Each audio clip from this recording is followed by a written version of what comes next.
Hi everyone, I'm Dave Levine. This is episode 40, the last episode of series 4 of the Sports Stories podcast. It's really great to have you with me, and I hope you've had a good week so far. We've had an amazing time bringing the Sports Stories podcast to you. We spoke to some incredible people over the last year, from a range of backgrounds and experiencing varying levels of success. We've really hoped to give parents, teachers, coaches, leaders, and athletes and performers a real great insight into the world of sport from different perspectives. Our desire has always been to provide inspiration, education, and transformation for those people involved and or interested in sport. So if this is you, then you're in the right place. Last week's episode was with Lou Englefield. Lou gave a real great insight into her story from when she was a child and the struggles, as well as the highs of how she navigated through sport, right through to being the director of the Pride Sport movement, where she champions a lot of human rights issues through the vehicle of sport. It's an amazing organisation doing some great work. Lou had a steely determination, passion and perseverance in all the work that she's done, and today's guest has a bucket load of this as well. I'm so pleased to have Brown MBE as my final guest in Series 4. Karen amazingly has been involved in 6 Olympic Games, 3 as a hockey player and 3 as a hockey coach. In my mind, she has had some career there, and what an opportunity it is to get an insight from such an experienced individual. Karen is a really great people developer, and whatever she does, she always does well. So I'm confident there'll be great tips, guidance, and loads of inspiring stories from her today.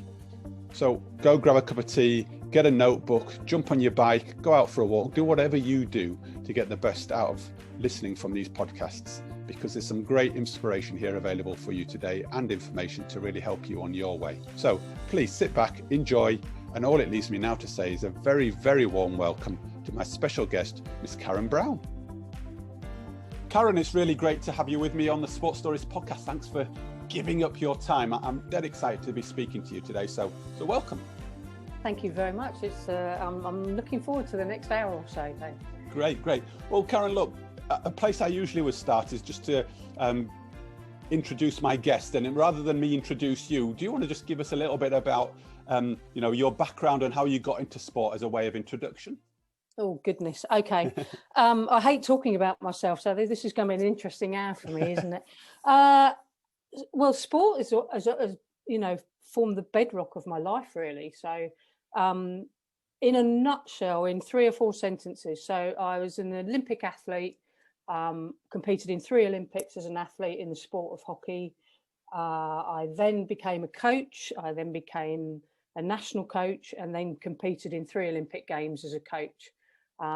So 6 Olympics, so you can start working out my age from that if you like.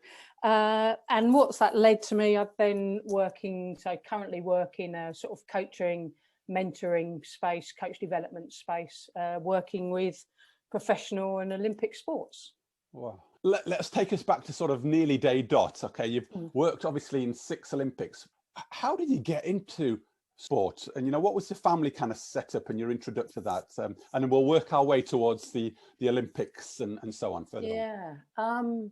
Well, my father was a talented sports person. He played football to a very high level. He went to the 1960 Olympics, which was the last time England sent a football team before London 2012, and my dad participated in Rome 1960. But he played for Wimbledon Football Club, and I was born probably around the peak time of his career. I had an older brother. He was a talented sports person, went on to play football, again, Southampton Football Club. And my dad was also a really good cricketer, and cricket was his sort of passion in life. So every weekend, winter, summer, evolved around football or cricket or sport.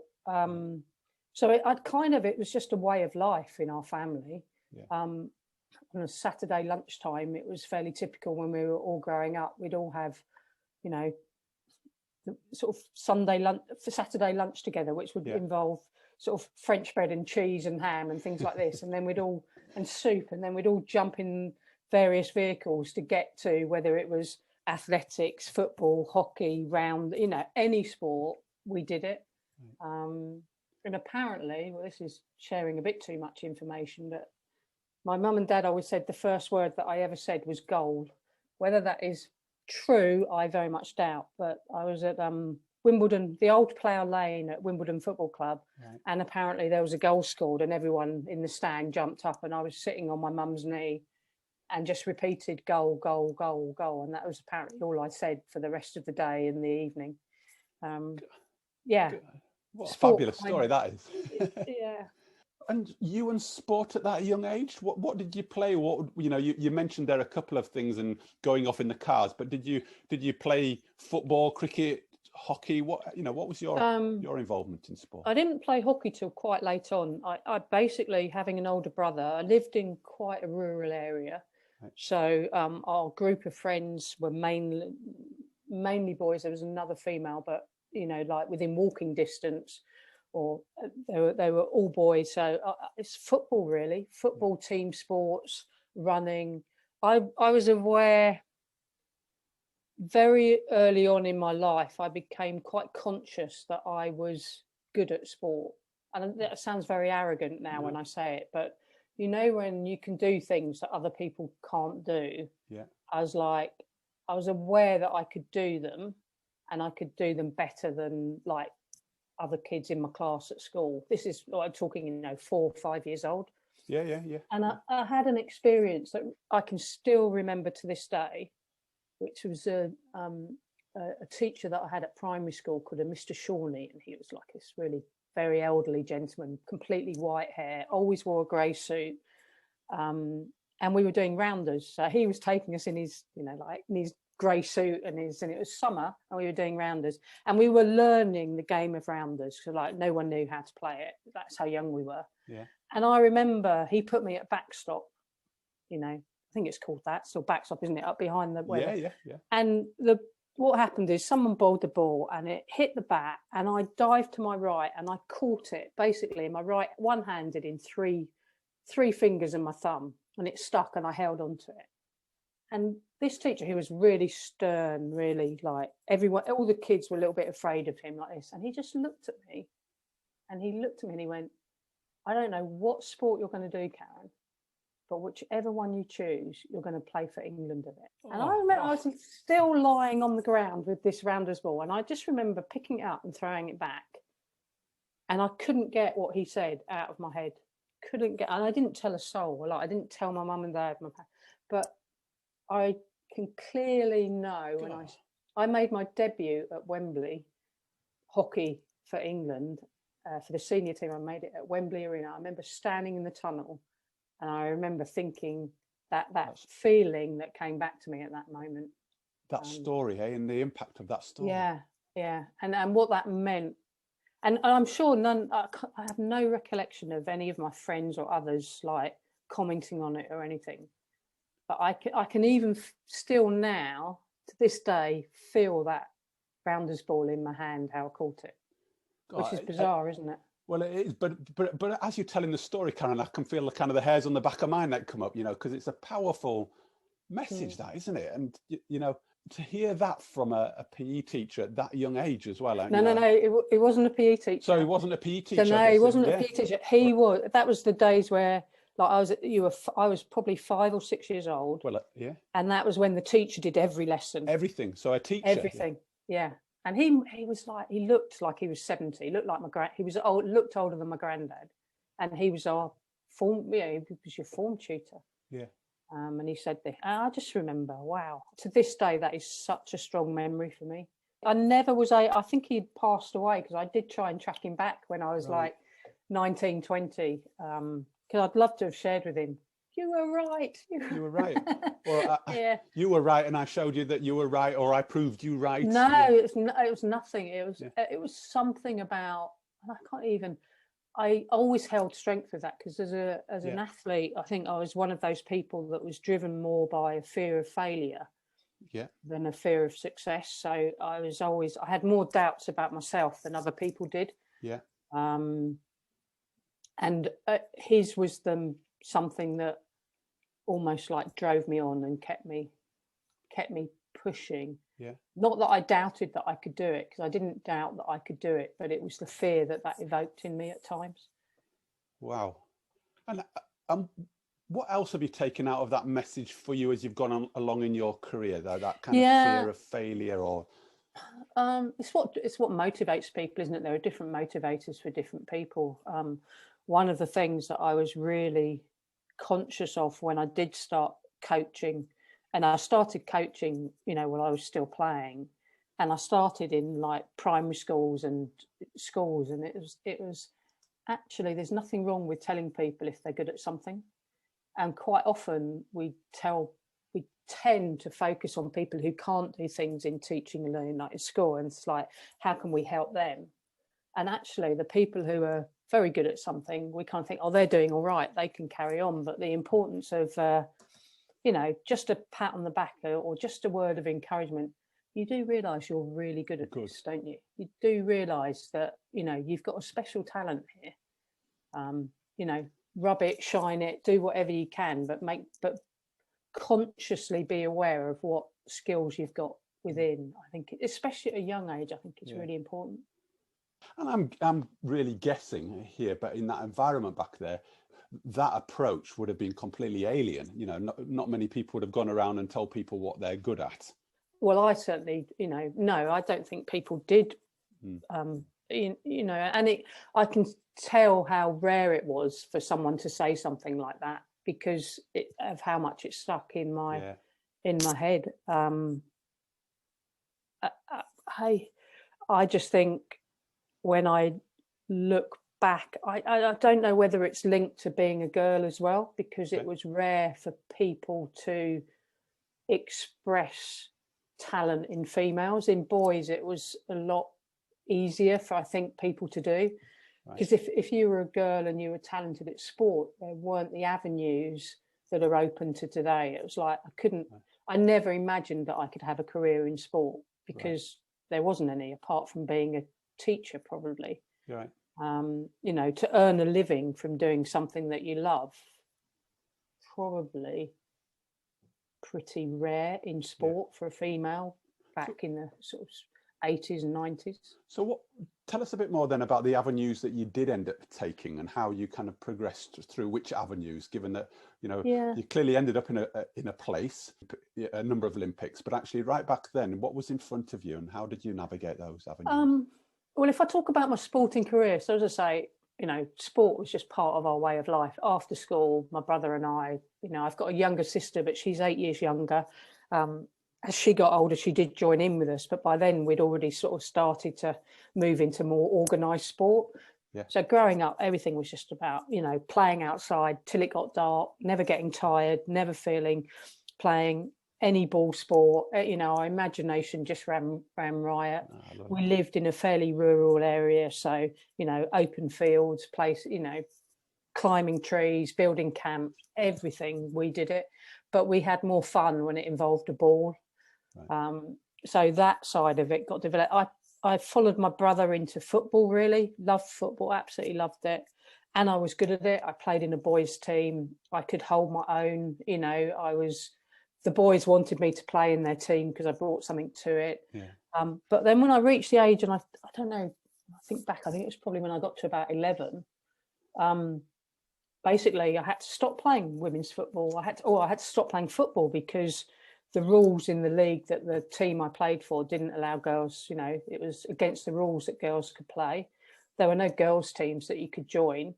So all of a sudden, all my friends, all my mates, like they could just carry on, and I had to stop. And I remember feeling so angry and annoyed that, well, what am I going to do? And I started. I joined an athletics club. I was quite fast, and I was also, I'd been spotted by local school sports things, and a coach has said, "Would you want to join?" So I joined Croydon Harriers Athletics. Got involved with a coach and a coaching group of athletes, and I was reasonably talented. Ran for the county. Cross country, I was quite good in those days. Got to a reasonable level, sort of just below international standard. Got to about, I think I was about 15, 16, and I was at school, and my best friend used to live at the back of the school playing grounds, and we used to walk home and go past the school playing fields and go back to her place for lunch, which we weren't meant to do because it involved climbing over the fence at the back of the playing field. But in doing that, there was the school first team were having a training session of hockey. And the two of us made out we were watching the hockey match, like we had an interest in it. Actually, we were going to go and climb the fence. And someone in the first team got injured. And the teacher who was taking the lesson went, "Come on then, Karen, you come and play." And when I'd done hockey at school in lessons, it had been with other people in my class, other girls, not with boys, only with girls. And to be honest, it was awful. I hated it because no one could trap the ball, no one could stop it. But when I then started playing in this practice session, I was playing with the first team of the school and everyone could play it. And I was like, wow, I quite like this. You know, it was like football and it was really easy for me because I'm lucky that my hand-eye coordination is pretty good. And then the teacher said to me, she went, it's the school county tournament at the weekend. She said, and she literally said, do you want to play? Can you play? And I didn't have an athletics meeting, thank goodness, that weekend. So I said, yeah, okay. Went back, told my mum and dad. And my dad, I do remember my dad saying, you'll like that. You'll enjoy that. Anyway, went to the tournament. The school, you know, really fortuitously for me, we had some talented hockey players. I didn't know this, you know, when You've never been around them though. Why would you, I guess? Exactly. Never, you know, wasn't involved in the sport at all. And anyway, we got to the final of the county tournament, which was a huge thing. We're a little comprehensive school in the middle of nowhere, remember? we're rural. Anyway, off the back of that, about 6 weeks later, I was playing for the county of Surrey. 3 months after that, I was playing for the south of England. And by the end of within 4 months, I'd gone from not playing the sport to being selected for England under 18s. And I was 16. And, you know, I'm lucky that the sport was really similar to football. So for me, it was just football with a stick in my hand. Karen, in looking back and going through that story, and I'm blown away by it actually. But what for you has been the kind of the key principle or message that you get out of that journey that you went on there? I'm a believer that if especially in a young age, I don't believe in specialising in any one sport. I definitely believe in experiencing many different, as many sports as you can, and find out what fits for you, what you like, because you'll learn things from. I learned an awful lot from athletics. I learned a lot about myself, and the main thing I learned about myself was I wanted to be part of a team. I actually was so incredibly nervous from competing on my own that I wanted to be part of a team. So I'd keep going back to team sports, you know, football, cricket, any hand-eye coordination sport, basketball, round, anything that involved a ball I liked. And I guess hockey really became my sport because it was the only one really for girls. There was netball, but I didn't really enjoy netball. You know what I didn't enjoy about netball is the lines on the pitch and you could only go in certain areas. You were constrained by it. I was constrained by it. Whereas, you know, and even then I played centre for the school, so I could go everywhere apart pretty from much most anyway. Exactly. But it still frustrated me. So to go back to what would the lessons be is I constantly, you know, when I go and do, you know, keynotes in schools or talk to young kids, I'm like, really explore and find your niche, find what you want to do. Don't be restricted by, well, the school doesn't do rounders anymore. Well, find out about it. It might be a sport that you want to do. Like, just try it out. And yeah, you'll find your route and your avenue, just like I did. And then opportunities also open up for you. But it's not about necessarily the sport. It's about the culture behind the sport and all the learnings that you take about, you know, teamwork, you know, or just, you know, how do you develop teamwork in others? How do you help your teammates? How do you do? But it was exactly the same in athletics. You know, I ran in relay squads, and how do you build, you know, you can take bits of learnings Yeah. from everything, however small, and apply it in other parts of your life. But I'm really struck by the fact, you know, you did quite consciously go to so many different environments to learn from them. I'm sat here thinking, well, you know, you can't learn those unless you give them a go or expose yourself or have a you know, a play in a different environment, different sport. And you know, that seems really powerful from your message. And you know, you picked up opportunities everywhere, which actually all informed actually where you went next. I think so. I think it's interesting that you see them as opportunities. I thought I had limited opportunities compared to my brother. And then my brother used to say, you know, he was quite, I didn't never thought this at the time, but in retrospect, he probably was, because he basically became, he was one of the first people at the school. He became an apprentice at Southampton Football Club. He got scouted. He went, you know, became signed schoolboy forms with Southampton. And I remember, you know, when we were about 14, 15, I would have been 13. And I remember just sitting, chatting to him, and he said, it seems so unfair that I've got all these opportunities and you haven't got them. There's no real avenue for where you can go. And he said to me, and this really shocked me again, but again, I remember it really clearly. He said to me, and you're more talented than me.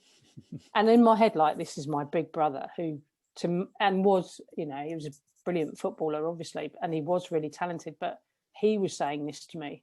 And I don't know if he was saying it to make me feel good or anything, but he was right. I was very conscious of what I couldn't do, more than I was conscious around what I could. So I had to really look hard for the opportunities of what sports to do and how to do it. And do you think, Karen, is that what made you a talented sportswoman?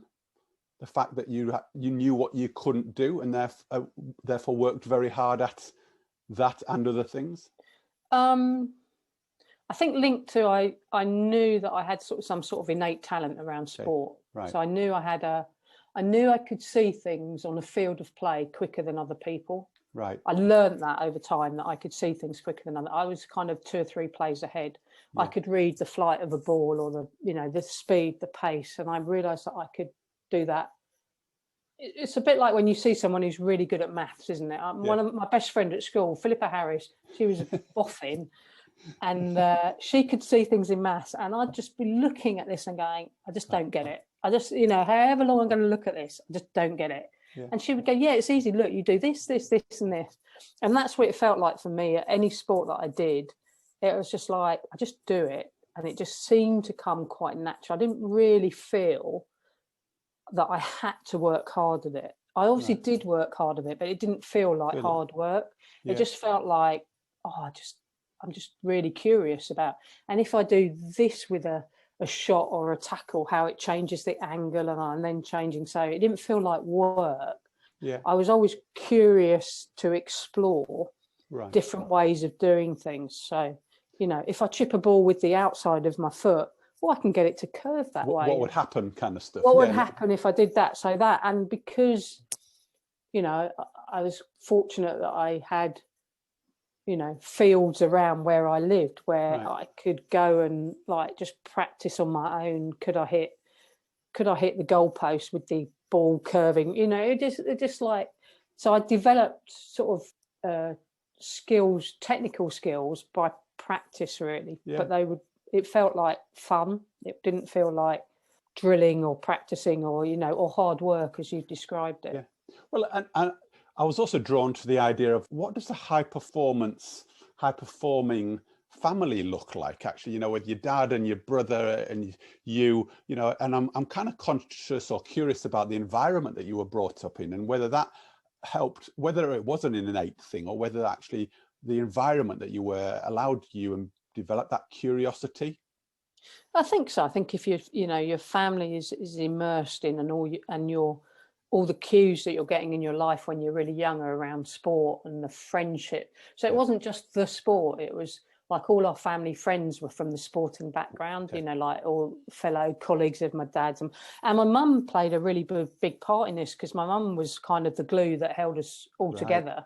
Yeah. She didn't play any particular sport, but was very encouraging was the one who would make sure we were at the right place. My mum didn't drive, but she was the one who made sure everyone turned up at the right place with their packed lunches, with the right kit on. You know, do you know what I mean? So she was in the background, sort of helping us all on the way. The proper team, proper sort of home team there, wasn't there, in terms of getting you there? Yeah. And it's weird when you look back on you know, your life's experience and how did your formative years drive what you became. I just think it's all I've ever can remember. I can't remember, you know, most of our conversations at the dinner table or in the evening revolved around sport. Obviously, we spoke about loads of other things as well, but predominantly it was around, like we as a family, apart from my younger sister, were all huge Man United fans. Right. Now we live down south, and now your people are going to say, right, why are you Man United fans? You know, your southern stereotype. So everyone laughs at that. But at those days, this was before Man U were the successful, you know, entity. Like I remember, like when Man United got relegated to the old second division, and I remember, you know, like we hadn't won the league in, you know, since Sir Matt Busby years. But my dad took us to watch, and this was such a privilege, which I didn't realise at the time. Yeah. We went to Old Trafford and we watched Man U versus Man City in the local derby. And playing for Man U was Bobby Charlton, Dennis Law, and George Best. And the three of those, and we were obviously young kids, but the joy that George Best in particular, who was, you know, still to this day, one of the most special footballers I have ever seen. And I've watched Maradona play live, and I've watched Ronaldo play live, and I've watched Messi play live, and I've watched Gascoigne. I'd put, you know, those kind of people in the same bracket. And I would still have George Best really high up on, just because he was just unbelievably talented footballer, and he could do things that no one else could do in a different sort of way to Messi, because it's quite similar to Messi, but in a different type of way. It was a different era, but So Karen, you're talking there about all those formative years and how impactful, and you know, I could sit here and listen to those sort of stories because I think they're so powerful in terms of where we got to. But if we were to move on, you know, what came next, and how did you spin off the back of those formative years to sort of really take you into the player and then the coach and the you know, the up-to-date experiences? So I became, I sort of made my senior debut. When was it? 1984, which was the year of the Los Angeles Olympics. I was in the England squad, and in the sport of hockey, that's Great Britain who go to the games. Yeah. I was selected in the Great Britain squad. We were in a training squad. We were, by all accounts, going to the games, but in those days there was only 6 teams that went to the Olympics for the sport of women's hockey. There was 12 in the men's and 6 in the women's, which again is that, you know, like all those things that play out of unfairness and equal opportunities. Anyway, cut a long story short, 6 weeks before the Olympics, we were at a training camp. I can remember it really well, at Crystal Palace. And the president of our association came down and said, I don't know how to tell you all this. We all got called into this room, but we're not going to the games. Great Britain hasn't been chosen for the games. What the Federation International de Hockey did, they picked the top 6 teams to go to the Olympic Games. Now, England at the time were 3 in the world, and that's why it was just seen as an assumption. See, I can see you pulling a face there. There was an assumption that we would be going, but the FIH said, well, Great Britain, you haven't got a track record. You don't play as Great Britain. You play as England, Scotland, Ireland and Wales. So we didn't go to LA. And the men got called up as a late reserve when Russia pulled out. And sort of, so hockey had become my main focus now as sport. And then I made my first Olympics, became in '88 when we went to Seoul, which was when the men won the gold medal. And the women, we finished 4th. We lost the semi-final.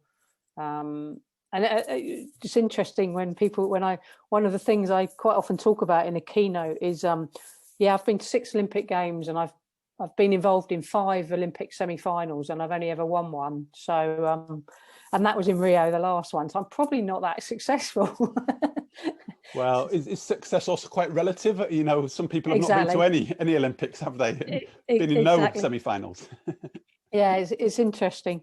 It is interesting though, because it does tell you a lot about yourself and you know, how the disappointments early on in my career actually really shaped and drove me on. I think almost the injustices of it. I mean, you know, when I look back and I go, what was the highlight of my playing career? It wasn't when we won an Olympic medal in Barcelona, when we won the bronze medal.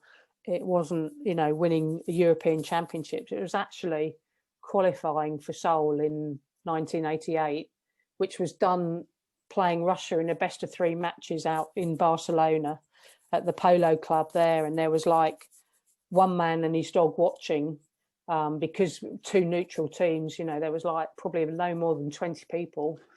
And we won the best of 3 games. We won the first game, drew the second game, and won the third game really easily in the end, because obviously Russia, unfortunately for them, we went ahead and they had to beat us by a number, so they gave up.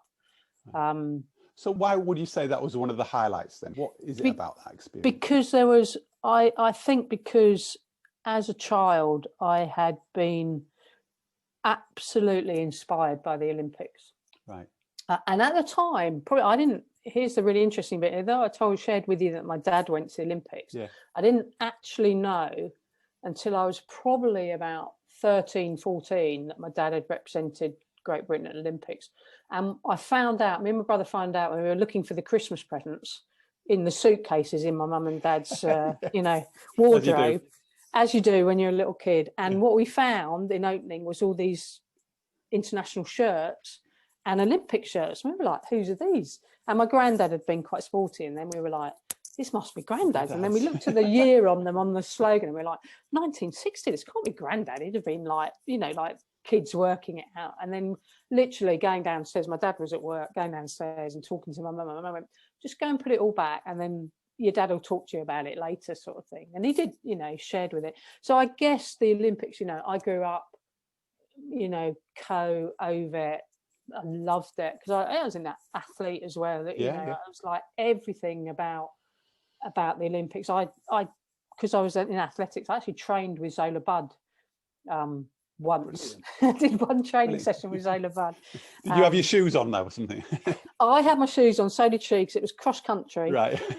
she'd been brought over by the Daily Mail, hadn't she, to do well, most people, I say, hadn't she? The Daily Mail brought her over. She got a passport to compete for GB. South Africa were in apartheid, obviously, and they wanted some training companions for her. So we went all the way over to Guildford, which was the other side of the county from where I grew up, with, you know, 4 of us to train with Zola Budd. We get there, poor girl. She hardly spoke any English at all. She was incredibly shy. It was like quite a wintry day, and she'd come from South Africa.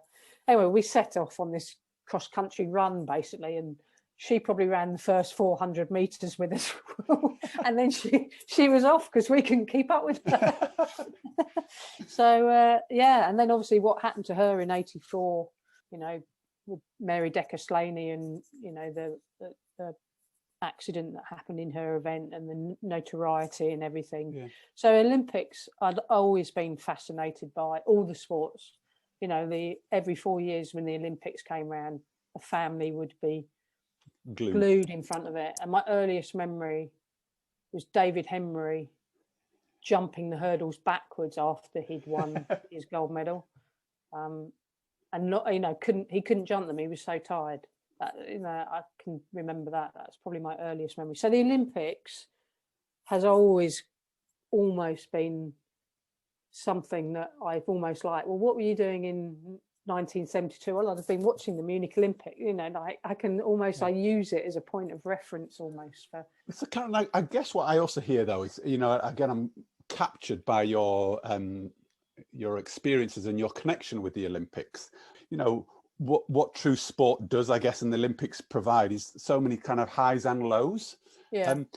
You know, I guess for some of the guys listening in, are there any particular lows that you've experienced, and how did you manage yourself through? Because I'm sure there were many lows along that journey, but, you know, to be successful in so many, you must have been able to manage yourself through them.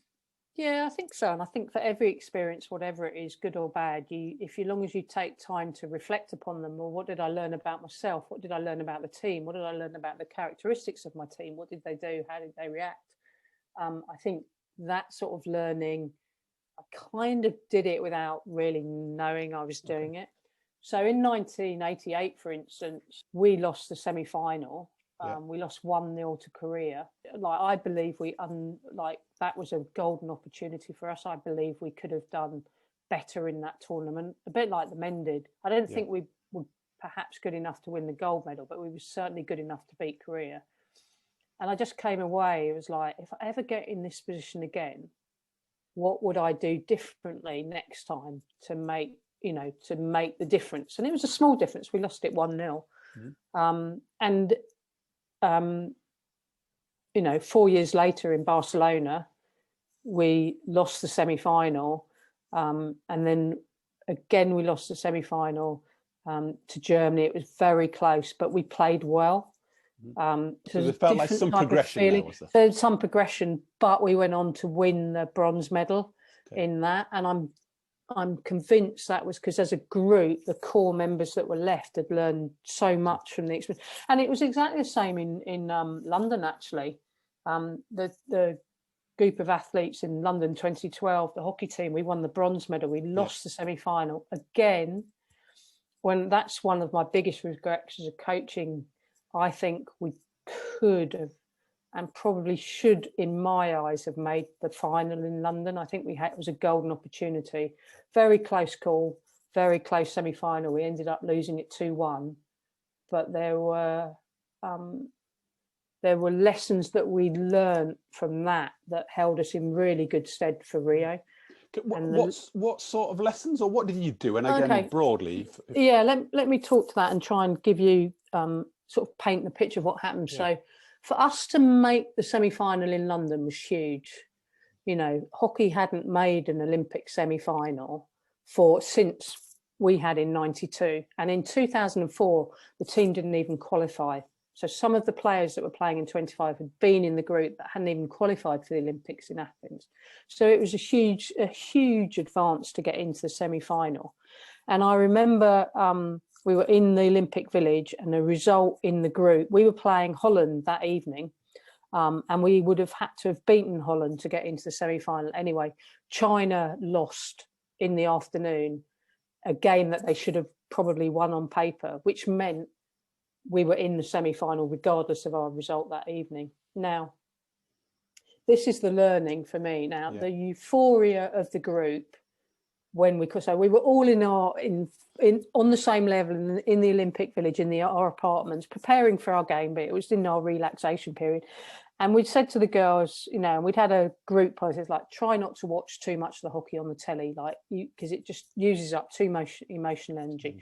And everyone's, they've got to work out as an athlete what works best for you, what your routine is.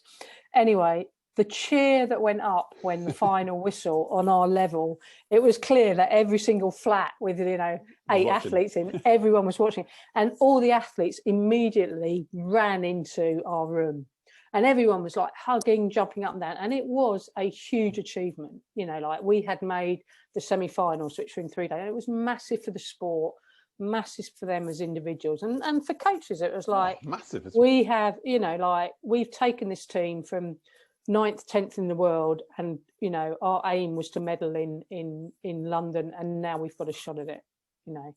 And in our sport, the difference between success and failure, that we're low scoring game, you can get upsets, but we played consistently well throughout that tournament, and we deserved it. But, and this is the but, so the learning for our group was, we definitely in the 3 or 4 hours didn't give as much application and focus to our last group game against Holland, which resulted in us losing that game narrowly. And Holland had also qualified for the semi-final, so us and Holland were both the teams that had qualified. But had we got a point out of that game or beaten Holland, we would have been facing New Zealand in the semi-final rather than facing Argentina. Right. Now, the proposition of us facing New Zealand was far more like the way our two teams matched up. We had a much better opportunity of beating.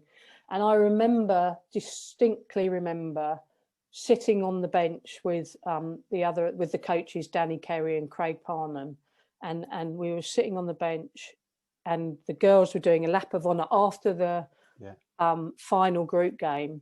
And Danny, it was his, second Olympics as a coach, and he was rightly quite euphoric. And I genuinely do mean that. He was rightly quite euphoric at what the team had achieved. Yeah. And I turned to Spud, Craig Parnham, his nickname was Spud, everyone knows him as that. And I went, we're going to regret this. There was a huge opportunity there and we didn't take it. And now we're playing Argentina, and we could have been playing New Zealand. And fast forward like 4 years, we were playing America in our last group game. Both of them, us, were at the top of the tree. Right. The format had slightly changed because it was quarterfinals, semi-finals, so it wasn't straight into. Right. But we knew if we beat America, we knew that the way that the tournament would go, we would avoid Holland in the semi-finals. We couldn't play Holland until the final. Right. And Holland in our sport are the number one team in the world. They were the Olympic champions, for the last two Olympiads, and they were the team to beat. And we knew that in a final, we stood a good chance against them, as we saw. But it would go back to when we were playing America, the girls were so, and all the coaching staff and support staff were so aware of the need to win that game. Right. Not because we needed to win the game, because we were already in the quarterfinals, but what that would open up. And the girls were so focused and so determined. And as coaches, we tactically, everything was designed around, we will win this game. So the importance of winning the game. The importance, actually, and finding a way to win. And we played very, very well in that game. Right. And we were 1-0 down, which had gone against a run of play, but we were on top. And I can distinctly remember sort of the coaching. Danny used to sit up in the stands as a head coach, and myself and another Craig Keegs, we were on the bench. And all the coaching points, we kept emphasising to us, keep believing, we're creating opportunities, keep believing, keep pushing, keep doing what we're doing. Don't force the game will come to us. And it did, and we ended up winning it 2-1. And that then put us on the next part of the journey, which was the knockout phase. We were on the journey that we wanted to be on. Nearly our chosen journey. We'd got more control over our journey. If we could have picked it, this is the route we would have picked. And what that does for motivation for, everyone's, how people feel about the next part of the tournament is huge. You can't calculate. Karen, if I go quite personal here, did you pick up anything? How did you change between those two Olympics as an individual or as a coach? What did you learn about yourself? I definitely learned that not to dwell too much on what's gone in the past. Right. So as an athlete, I knew that when I played, for instance, I go back to my first Olympics, I was so devastated when we lost the semi-final that when I was playing in the bronze medal match, I was still hadn't parked what had happened 2 days earlier. Right. So that was still part of my thought process, memories, and I hadn't been able to shut the door on that and focus on the next, hold on a second here, the next part of what you've got to do, how you need to then restart the process again, right preparation, right food, right intake, right training, right tactics, right technique, get all those side of things and take control of that side of things.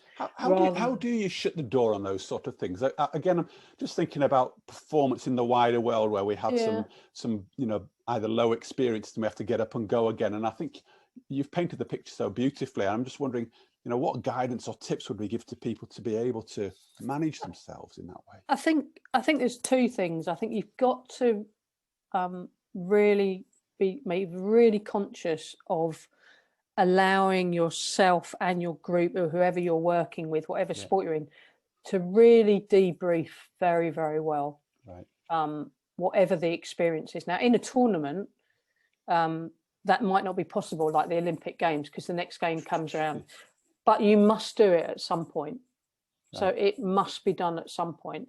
And then you have to be able to capture what would I have done differently if I had this opportunity again? Because that's the gold dust. Right. What did and you do that from a personal perspective, as well as a team perspective, as well as from the individual teams within the team. So the coaching team, what would you do? The support team, what would you do?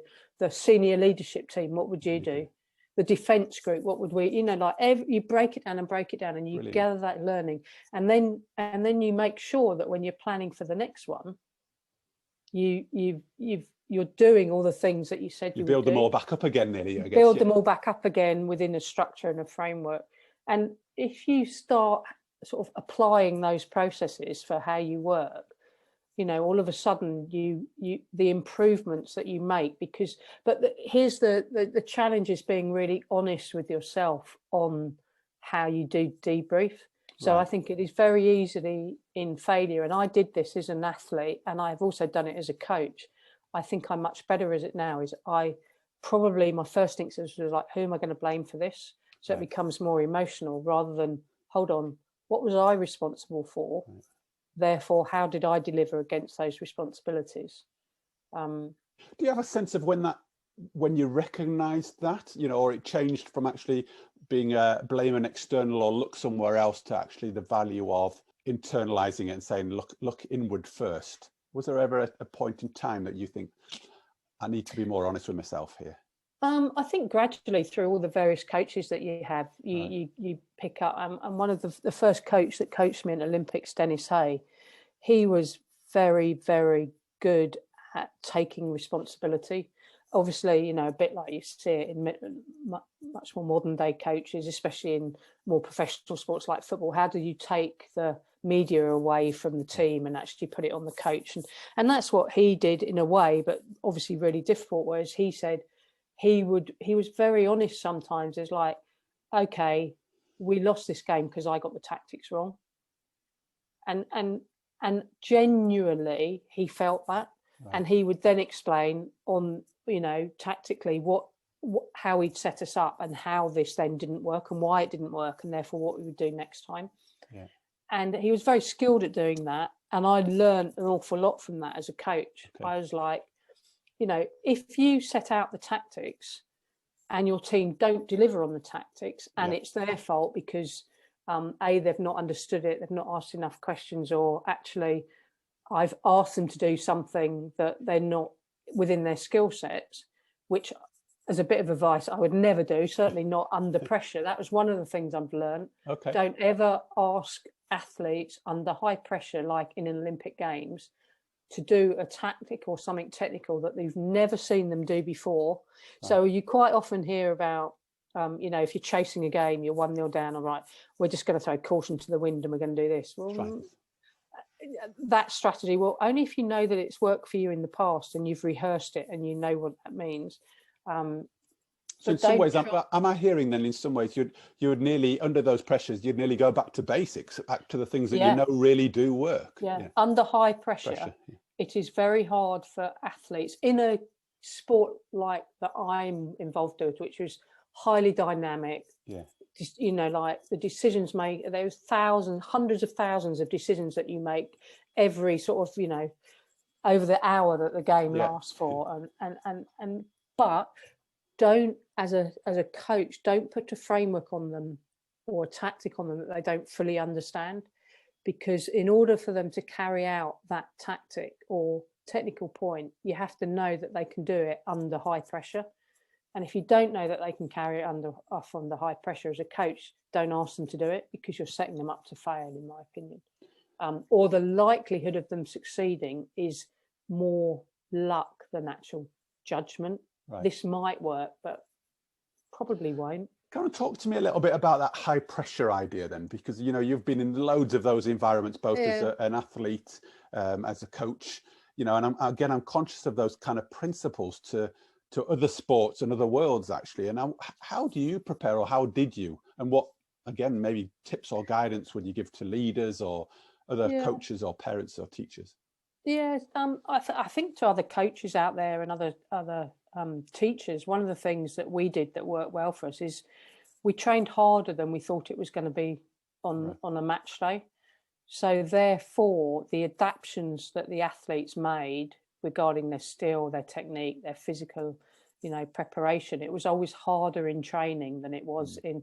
And that sounds really complicated, but it's not. It can be really simple. Well, if your defense is on top, well, actually, we're going to play 10 versus 8.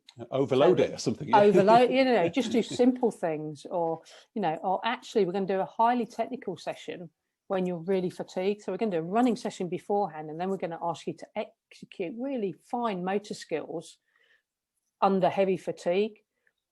It's like a penalty corner attack, which is very fine motor skills that people have to carry out. And normally in a match competition, that's where goals are scored. So that's where the pressure really comes on. But you try and replicate pressure. But with the more international style athletes, we spend a lot of time in the space of how do they want to feel in those high pressure environments. So, a lot of work with psychologists and with them, how do you train the brain to know how you want to feel? So a really great example is the shootout in Rio. Yeah. How do you want to feel when you're standing there about to take a penalty? What's the walk up? What's it going to feel like? What do you want to feel like? How do you want it? Because you can't, with the greatest respect, replicate that to what it's going to be like. Very few people in the world have taken a penalty for an Olympic gold medal in our sport. So, there's limited material out there. There's loads of data that you can find around penalty shootouts and statistically what this means. But to be perfectly honest, that's not helping the athlete when they're actually coming to do that. It might be a great theoretical study that, people will get degrees on and everything else, but it's not going to help that athlete. It's not real. It's not real. It's not real. And it's not something, and there, I was really fortunate as a coach because in the 96 Olympics, I was involved in a penalty shootout. So I know what it felt like to stand on that halfway line and walk from the halfway line up there. I knew I could tell you, how it made me feel, how I wanted to feel. But then I also learned as I got more proficient as an athlete, how I could control my brain to think what I wanted to think in those situations. Karen, I'm really conscious here again about your transition from player to coach, and now actually, as I say, a coach developer. How did you use your experiences there to help others? Because it's such a, we talked about you can't replicate this, and it's never real until you're actually doing it. But I'm wondering how you can support and help others with the use of your story or your experiences. Yeah, a little bit of that. I come from a background where I actually think most of the people that I work with in the coach development capacity have a lot of, knowledge for their sport and knowledge that is far greater than mine. So I've got experiences in my sport, and I try and question them in a way that brings it out from them. Right. So why are you doing this like this? All right, what are you considering? All right, what do you think you're missing here?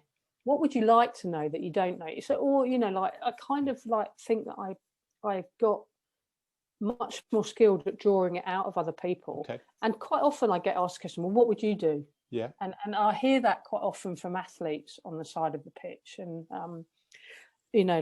or I hear that, I pay attention to that when an athlete runs off the pitch, and the question that they ask the coach is, what should I do here?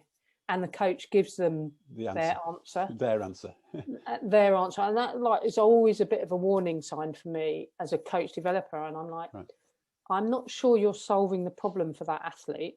You're solving a problem in the moment, but you're not developing that athlete and developing that. And so, I think like most coaches who've been coaching for a long time, I've probably transitioned a lot more from the tell. I tell you what I'm going to do, and I'm passing on my experiences to, let's go on a self-discovery together to try and find out what may be the best way now for you to do this.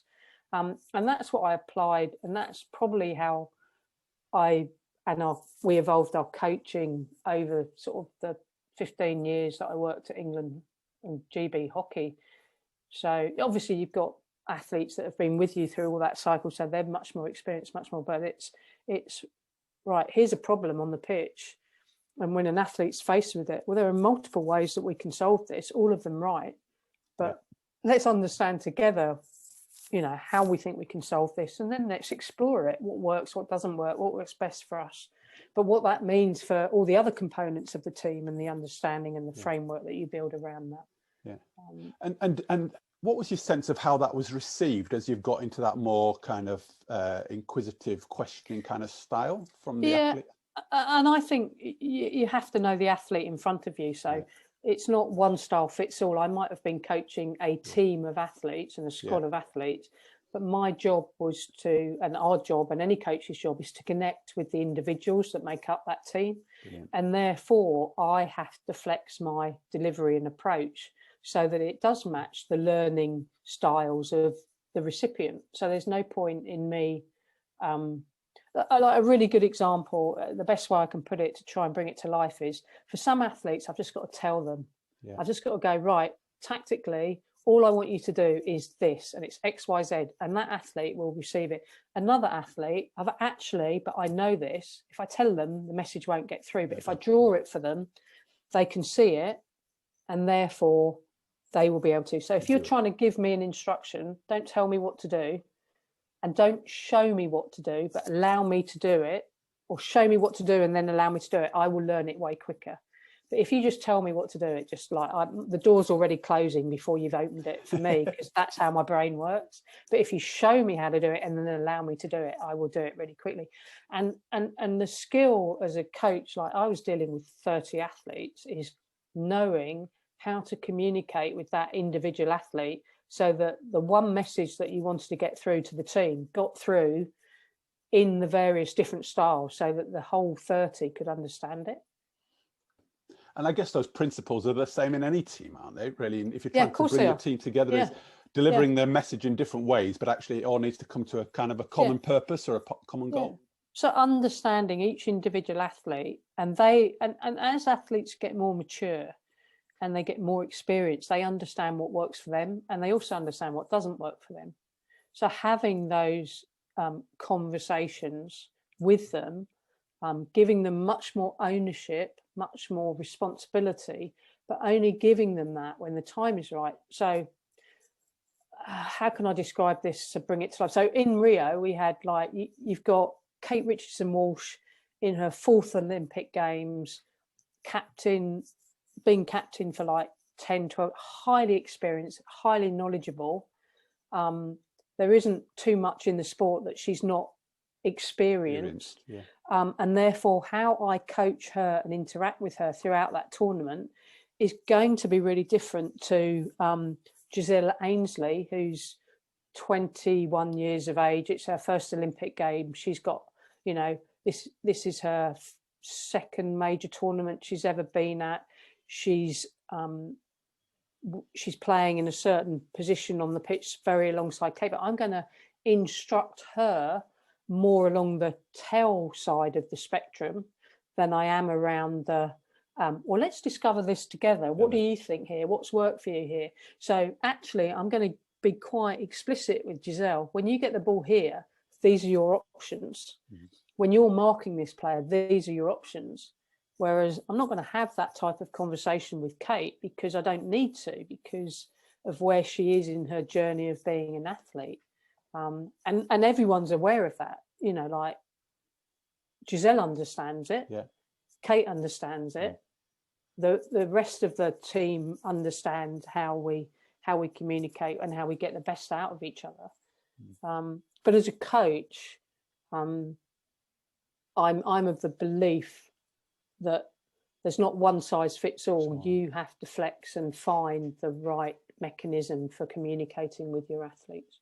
I'm going to move us on, Karen, and my next thought, and then I want to focus in just to some kind of quick fire questions. But before I go there, it's not really moving us on, but it's also giving me a sense of, you know, your journey, as I've mentioned before, from a young person's gone through as a player, as a coach, into coach developing. How have the transitions been between the different roles, and how have you managed those? Because again, whether it's in sport or in business, you know, lots of people are transitioning through careers and their identities are changing. And I'm just wondering how you've managed those, or have they just happened? and they've been sort of lucky evolutions, or have they been quite conscious for you and you've managed them?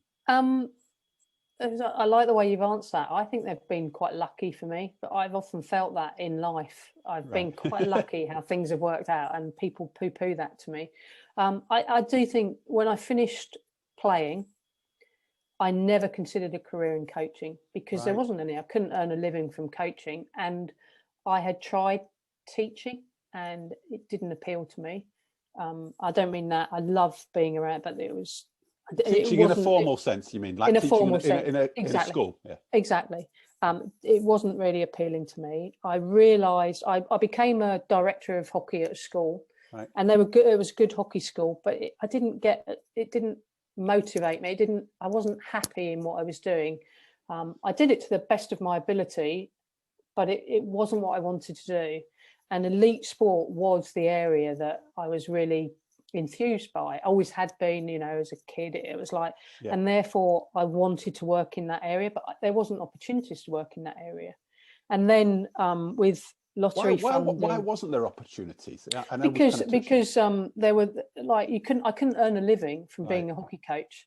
Right. So I became a hockey coach at a club, and they remunerated me well for the role that I did, but that was me coaching on a Tuesday night and at weekends. So it's not a career. I had to have another job to, pay the mortgage and et cetera, all the things that you need money for. And therefore, I couldn't make it a profession. Yeah. And then with lottery funding, and then more professional opportunities opened up at the governing body. So there became employment of a full-time head coach, and then there became employment of assistant coaches. And so my first role was I was the responsible England hockey I was the under-21 head coach, but I also had responsibility for the under-18s and the under-16s, the programs and the coaches within that. And within a year of that, I was working as assistant coach. So as well as doing that role, I was assistant coach with the seniors. And then that evolved very quickly into this is untenable. Basically being away almost with every international squad that England had. It was too much. And then I was actually told by my performance director, you are going to be a full-time with the seniors in preparation for the Beijing Olympics. So in 2005, I joined England hockey in that original role. By the end of 2006, I was only working with the seniors in the full-time coaching role with Danny Kerry. He was the head coach. I was his assistant.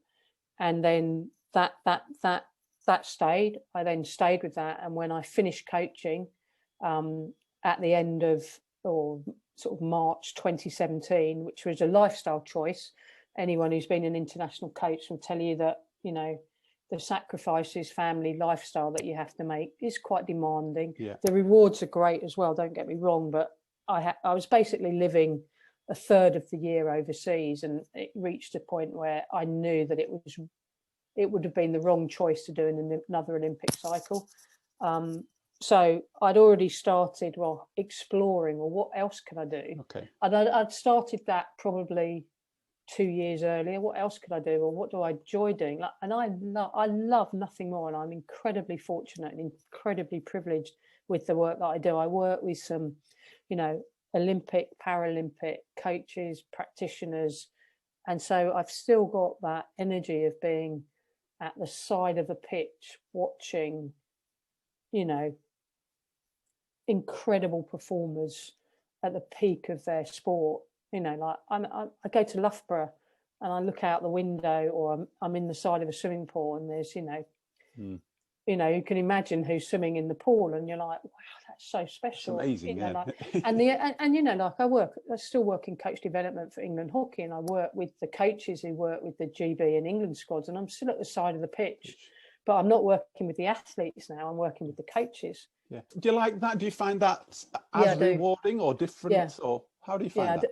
I do. I think fundamentally, one of my key values is I like helping people. If I look at what motivates me, I've always liked to help people. I've always, I don't like being in the spotlight.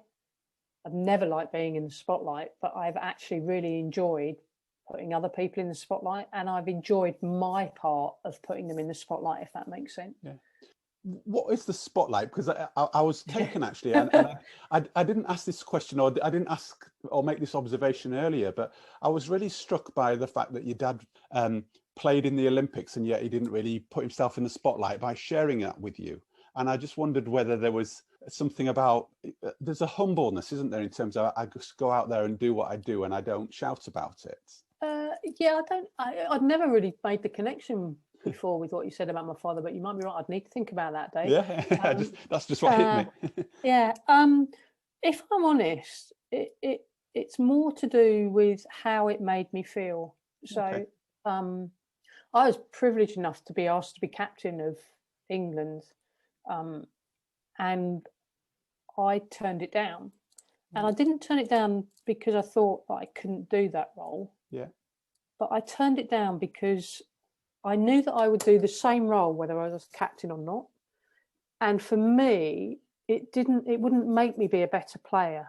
Whereas other people, I felt it would enhance their game. Right.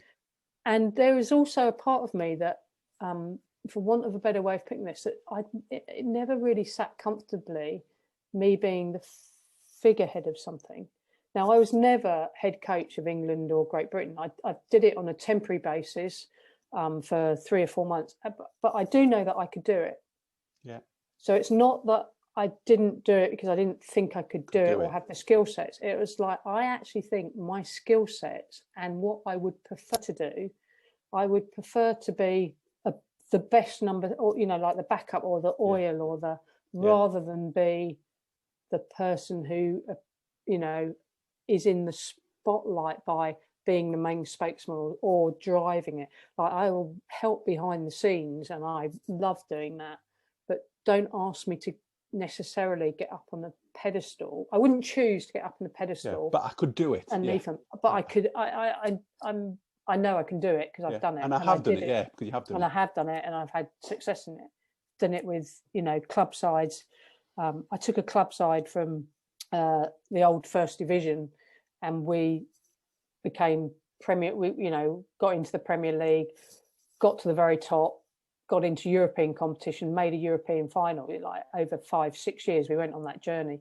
As England under-21s, I led the programme for 4 or 5 years. You know, I can do it. I led the England and Great Britain programme when we had a after London 2012 for the best part of 6 months. I can do it, but it's not something that I would choose as a career choice to do. It's a lovely point for me, because I really like that idea about what titles maybe do to us or do for us. And actually how, for me, I'm hearing your stories. Actually, I was nearly captain in behaviour anyway, but I didn't need the title. I would still play the same role and add the same value and same inputs on the field anyway. You know, and I didn't need the title. Yeah, I think it was linked to all the things that I don't really like, and that may be why I use the term spotlight. Is like, the captain always has to do the media interviews. Right. The captain has to do the same as the head coach, and all that side of stuff. I don't enjoy it. I don't like it. I do like being recognised for doing a good job, though. There's a difference. So to me, there's a big difference. But I wouldn't choose to go into those arenas. So some roles and responsibilities come with the job, and some of those roles are really doesn't sit well on my shoulders. That's not to say, as I said, that I couldn't do it. I just would choose not to, and therefore, you know, I'm someone that I have a belief, and I've always had a belief that sort of, and it's going to sound a bit trite and simplistic, but happy people will perform better. So the happier I am, the better I'll do my job. Therefore, the happy whoever I'm coaching are, the better they will perform. The more I ease my support team, as in ease their workflow, make them enjoy it more, the better that they will be in that role. Therefore, the spin-offs for me are enormous, because, you know, like, better athletes, happier athletes, performance goes up. And so putting myself into a situation that won't make me happy, I tend to shy away from. Yeah, because therefore the philosophy might be that you might not be getting the best out of me. Yeah. Yeah. And I go back to one of my values is I really enjoy helping. One of my values is I like helping other people. Brilliant. Well, Karen, I think just by sharing these gems today, we're really going to help people. Just think about some of the guidance and the tips and the advice that's come out of your experience. But in many ways, for me, what you've done, or I hope you've done, is raised a few questions or areas for people to give some attention to just think about, what is your values, or what do you really enjoy? I love it when you say that, because it really plays to my value system and belief set, in the sense of I very strongly believe, and I think it's not trite at all, actually, because I think if people are happy and play to their strengths, then they're likely to do a good job. And it's nearly as simple as it's simple saying it. I know it's harder to maybe do it. I think, and that's why I probably use the word trite, because I think, you're working in an Olympic sport, like for instance, we've got 30 athletes in a program, or however, you can only ever select 16. So, like happiness, if you're equating happiness to getting selected. You're it's really difficult. And that's one of the things I think as a coach, I think I have always tried really hard, like they need to understand the rules of the game. So if they understand the rules of the game, and that's not the game. You're not talking the game of hockey. You're talking I'm talking about the rule. Yeah. So we can only ever take 16 athletes to Olympic Games, because that's what the British Olympic Association, the IOC, dictate. So we've got a training squad of this, and just think about that for a second, because in our sport we're asking people to give up, 8 years of their life for a event that lasts 2.5 weeks over, hopefully every 4-year cycles. This year, obviously, because of COVID, it's stretched. But and think, therefore, the journey that they're on has got to be much more worthwhile than just the outcome, i.e., a gold medal or a bronze medal or just party. It's got to be much bigger than that. It's got to be about how do they grow as individuals? What do they learn about themselves? Not just the skill sets that they're learning, the relationships they get to meet people and enjoy, and everything. But everything about how they develop themselves for whatever's next in their life. Well, and again, I know we've used your experience in hockey as a kind of a focal point here, but I think some of those messages are just very simply available to all environments, aren't they? In terms of just working in teams in business, how do we get the team in the context where people enjoy and get more out of it than the results they get at the end of the day? Yeah, I do. I've done a few keynotes in business now, and one of the things that always amazes me is, how do you reward your staff? Like that. How do you reward your staff? And they'll say something like, "Oh yeah, we give them a bonus at Christmas, or we give them, like this." Or I said, "What about giving them a day off when they're really busy?" And they look at me as if I'm like, "Oh, I might make," like, have you ever tried that? Because it's exactly like, it's like, if you've never tried it, you don't know what the result will be. So if you're not prepared to be creative, so when someone is massively, like, let's take someone in a typical office, whatever the industry is, and they're overworked and they're spending all day at a computer doing this, and they're churning out great work, profits are getting, etc., etc. And you just come along and you go, "Dave, you've worked really hard this week. Take Friday off. You've got the whole of Friday off. Don't come into work." And just imagine the transfer of what that can mean for that individual. And things like that are what, that's what I like exploring. But I also think, what I picked up from hearing your story and also knowing a little bit about, the hockey environment, is that also we look for those little differences, the creativity that'll go the extra mile, and we have to find them, because if we keep doing what we've always done, we go backwards, don't we? So I think that's whoever you are. I think one of the traits I look for in athletes and in coaches are they curious? Do they really want to improve, or are they not playing at it? Because are they committed to it? And I'm very privileged in the areas that I work in. It's very rare that you have people who aren't committed that work in international sport. And therefore, the rewards are much greater working with them, because you see, I get a real buzz with seeing people develop. I always have done. I can remember when I started coaching my first team, a club team and seeing the team develop and get better and improve, and the enjoyment that they got from it, the individual enjoyment that they got from it was such a huge. That just gave me a really big buzz. And I'm the same now. Teams that I work in, you know, when we're working well and it's effortless and we're churning out work, and we go, God, that was good fun. That wasn't work. I've just spent 5 hours, but it wasn't work.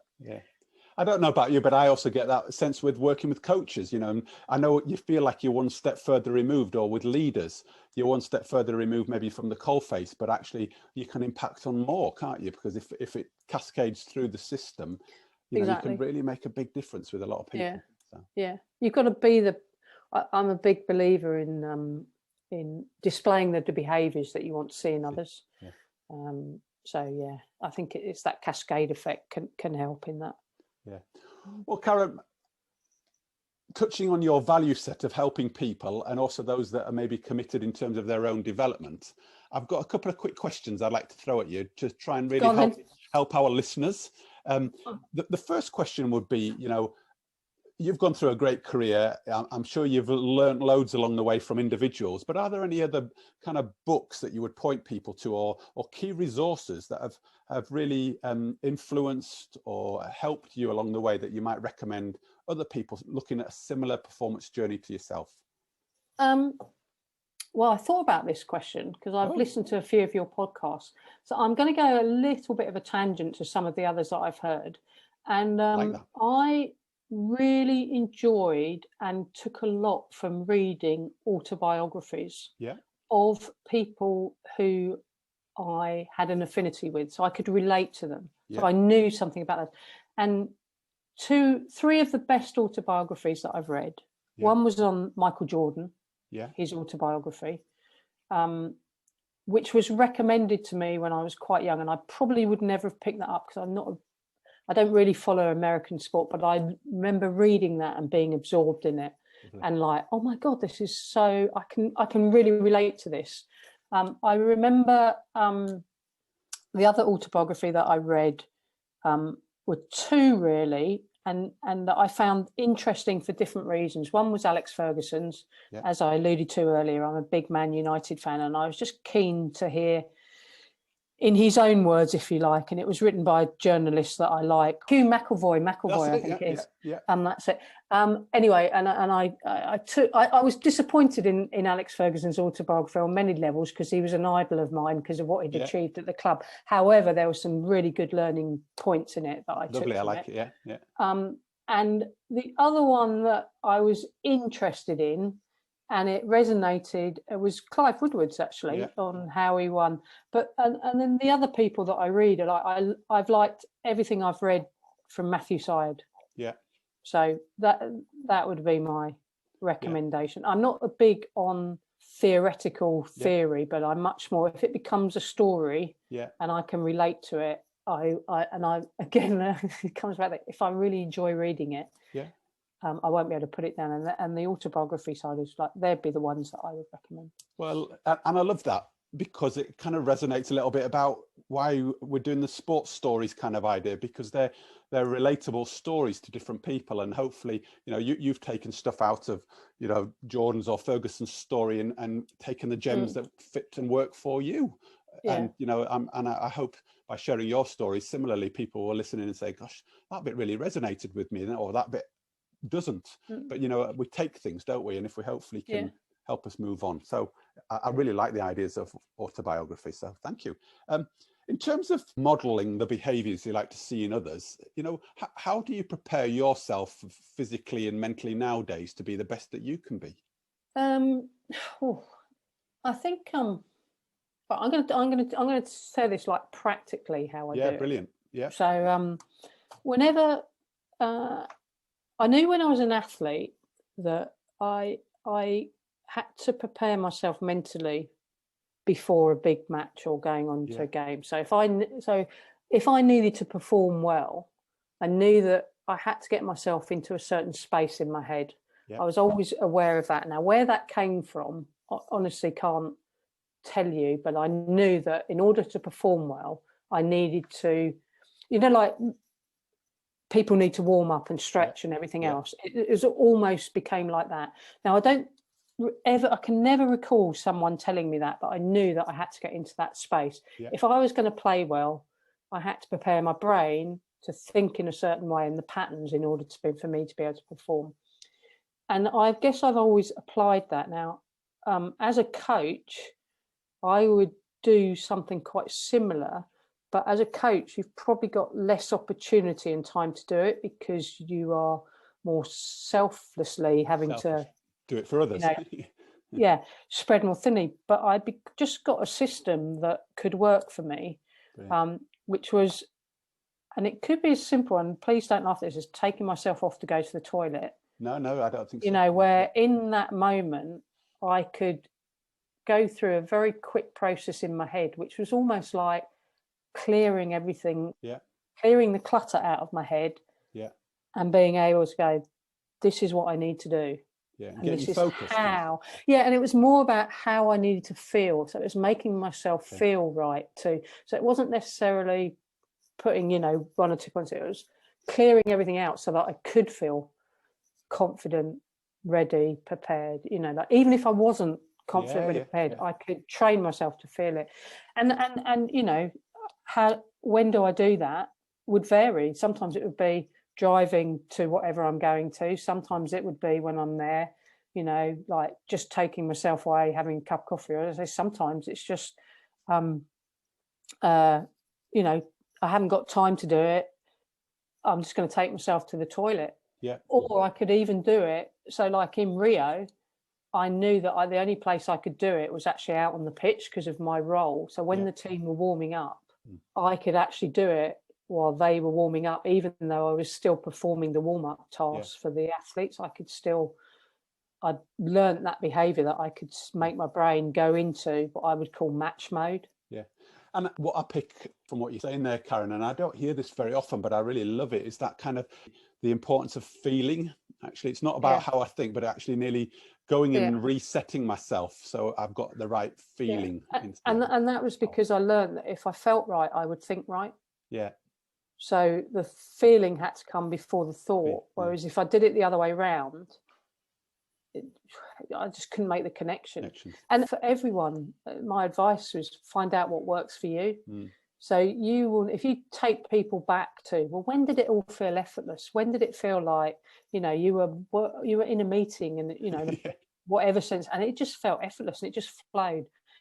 But how did you feel? What did and just getting people to rehearse that and try and replicate that is a great way of making it work for you. Brilliant stuff. 2 or 3 more questions. What advice would you give to a teenage version of yourself coming to where you've got to now? I would say to any sort of youngster asking for advice, career advice, I said, try and enjoy whatever it is you're going to do. Try and enjoy it. Yeah. Because whatever career you do, you're going to be in it for quite a long time, probably. Therefore, enjoying it. That was advice that was given to me when I was probably 14 or 15. And I thought that was great advice. And that's the advice I always pass on. Brilliant.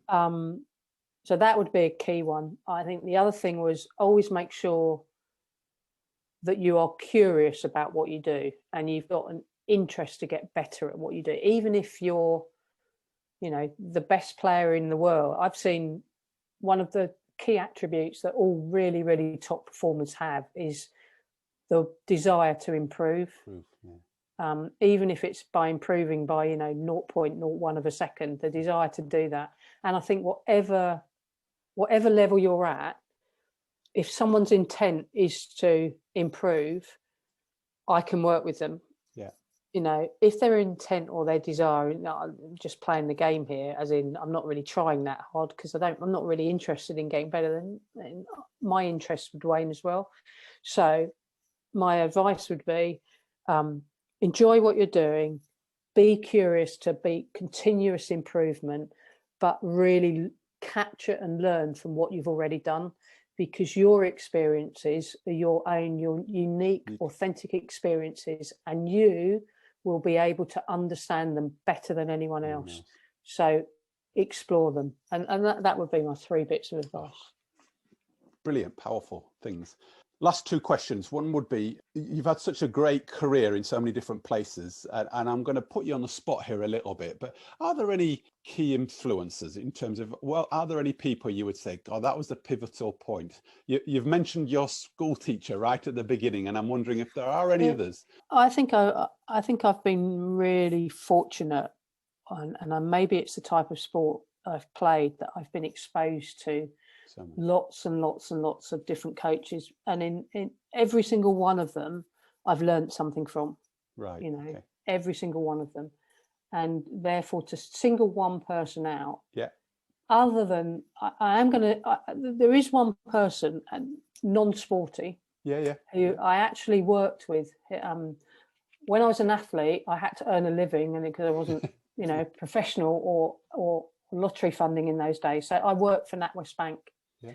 And when I worked for the bank in the sort of 80s and 90s, it was quite a ruthless environment. It was a sales environment, and it was all about, actually, the more sales you get, the higher your salary becomes. So your salary was around how many sales you made. And I learned, was very privileged to work with a guy who displayed such different behaviours from all the other managers that I worked with. And his name was John Edwards, and I became his PA. And he just went so against the grain. So if, for instance, we worked with high net worth customers, and they would come to us and they'd want a mortgage, and they'd come to us and they'd, and what John would do was he would explore the best mortgage for that customer. And if that best mortgage was not at NatWest Bank, it was at Barclays Bank, right, he wouldn't just direct them to Barclays Bank. He would do the work for them. He'd help them fill out the form. He'd do everything for them. And his logic in this was, I served the customer, not the organisation. And the customer has come to us with this. And he was absolutely right, because the spin-offs of that were the fact that people constantly just came back and came back and came back for advice, repeat business, everything, because they trusted him. It's trust, isn't it? That's the word that was in my mind. Because and I learned so much from him so much in him that I admired. And it was so not the polar opposite, it was so opposite of an environment that I had been immersed in, because that was my working career. It was like, wow. It was like, the world doesn't have to be like this. The world can be like this, which is so much more like the world that I want to work in. So many messages in that little story, isn't there? The principles of service and trust and honesty and integrity and everything. And follow through. Yeah, that was the other thing. Yeah. It wasn't just about pointing them in that direction. It was actually about going on the journey with them, helping them complete it. And amazing man. Well, thank you. And the very final one would be, partly is a quick thank you to you for sharing your lovely story. And I've been kind of captured by so much of it, which parts of it I knew, some of it I didn't know. But Karen, if there was anybody else's sports story that you haven't heard before, or you would think our listeners might like apart from yours, who would you suggest? Oh, wow. Well, that's a good question. Well, you've put me on the spot now. Richard Charlesworth, who's a bit of an icon in hockey. He's a gold medal athlete, gold medal coach, worked in female squads, then worked in men's squads, was also cricket, he's been a politician, cricket. Nice. This is for Australia, and he's also had he's been performance director for New Zealand cricket, etc., etc. He's someone who I've greatly admired what he's done. I just think he's a really interesting individual. With written some great books as well, hasn't he? He has written. I was just going to say I should have mentioned him in the books. Not his one. He did one on Shakespeare and the comparisons with running team. Not that one. That one went over my head a little bit. It did me as well. But his autobiography, his other one was very good. I'd recommend that as well. But he's just someone who every time I have a love-hate relationship with him, because most of my playing career he was coaching the Aussies who were but I have a huge amount of respect for him, and I think he's got a lot of ideas that would greatly value sort of your audience on this people. podcast. Yeah. Great. Thanks, Karen. And, thanks for sharing your story. And for somebody that doesn't like to be in the spotlight, you've got so much to offer. And as I say, I've taken loads from it, and I really hope that it's made those that are listening in take from it. And please do keep sharing, because I think your intent and your desire to help other people is infectious. And I guess on that note, should anybody wish to make contact or find out a little bit more about what you're doing, how might they be able to hear a little bit more or contact you? I knew you were going to say that. I am on Twitter, right? But I don't use it very much. I've got to be honest. It's that spotlight thing again. I don't use it very much, but I am on Twitter. You will find me on there. Okay. I don't have a really bespoke name because you're going to ask me for it. If you look me up, it's Karen B, and it's got loads of sixes after it because someone else set it up for me. Well, no, don't worry. And what I would often suggest anyway is if somebody was really keen to find out a little bit more, they could always make contact with myself, and I'll check out and pass on the details. By all means. I'm on all the normal channels like LinkedIn and everything else, so people can normally find me if they want to get hold of me. Yeah. So, but thanks, Dave. I've just to let you know, I did enjoy it. So thank you very much. Oh, well, and I've really enjoyed it. So, thank you. And it's actually more than I thought it would be, because, I knew we were a little bit, should we talk too much? How much depth would we go to? And we've definitely filled the time, and it's gone really quickly. So thanks, Karen. I really appreciate your insights, and good luck with the next bit, and keep adding the value. Thank you, and keep going, because I'm enjoying the podcast. So. What a lovely way to end, with Karen saying how much she enjoyed the conversation, especially given that she doesn't like being in the spotlight. Well, I don't know about you, I really enjoyed the conversation too. For me, there were so many learning gems, little tips, questions that she posed, guidance that she's given. And for me, coming from a person that's been involved with 6 Olympics, is just absolutely phenomenal. Karen's recollection of stories and her feelings was absolutely incredible. When she mentioned about her story with her teacher when she was about 4 or 5, and how that actually played out throughout her career, and how she recalled that to help drive her and motivate her forward, was amazing. And I particularly love the idea that she recalled it when she was making her England debut at Wembley. Furthermore, learning from all of her experiences really stood out for me, not only the good ones, but also not so good ones. I particularly like the idea when she said she got involved with athletics, and how she really learned a lot about herself, both physically in terms of some of the positive aspects, but also how she recognised she really liked playing with a ball or a ball sport, and that was really important to her. Furthermore, she also recognised through that experience the importance of being part of a team, and how that was important for her and was an integral part of what she needed in playing sport. The last aspect, which also stood out for me, was the importance of self-discovery, and how she wanted to learn along the way, and actually how this really played out so much, not only as an athlete for her, but also as a coach. She was become so much more self-aware, what really motivated her, what makes her tick, what gets the best out of her, and what does she do when she's under pressure. And how does she therefore even prepare herself now as a coach to make sure that she's in the best place to be the best she can be for the people she works with. And I think there's a great principles for parents, teachers, coaches and leaders, those of us that are helping others. How do we prepare ourselves to be the best versions of ourselves? So loads of really great tips there. As always, I think this really plays into the principles of sports stories, where I'm wanting to really make sure we provide great guidance and tips to help you help yourselves. So with that in mind, I would like to propose a number of questions. As Karen was driven by a fear of failure, what drives and motivates you? What are the things that really help you move forward? Second question I'd like to pose: if you believe, as both Karen and I do, that happy people perform better, what role do you play in making those around you be happier so that you can help them perform better? And as it's the last episode in the series, I'm going to offer in a further 2 questions today. My third question would be, give attention to what you really value and enjoy. And lastly, how do you reward yourself?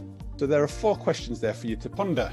I hope they're helpful and useful. And as always, we're really keen to help you develop yourself and help your self-discovery, but also see it really important to offer a coaching and mentoring support service. So please have a look on the website if you're interested in gaining further support, because we often recognise, as Karen did, that having an external soundboard of the role she played with her athletes, it's crucial to help improve performance and development.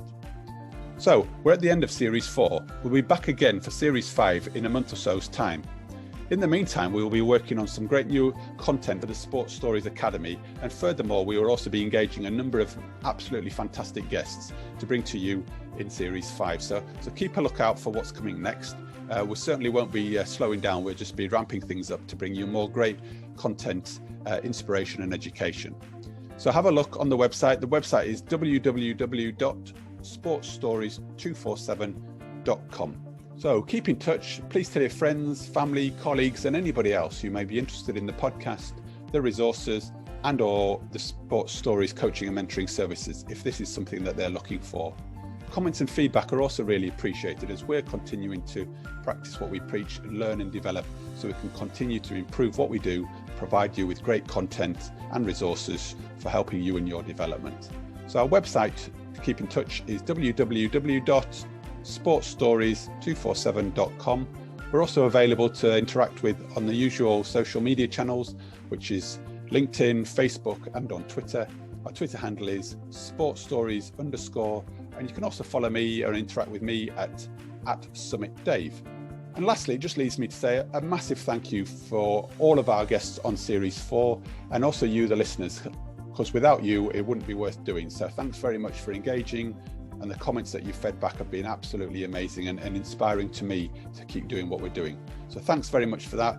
It just leaves me to say, look after yourself, keep well, keep engaging with the questions, keep taking those small steps and those little bits of action. And I really look forward to having you again with me for Series 5 of the Sports Stories podcast in a month or so's time. Until then, take care and we'll see you soon.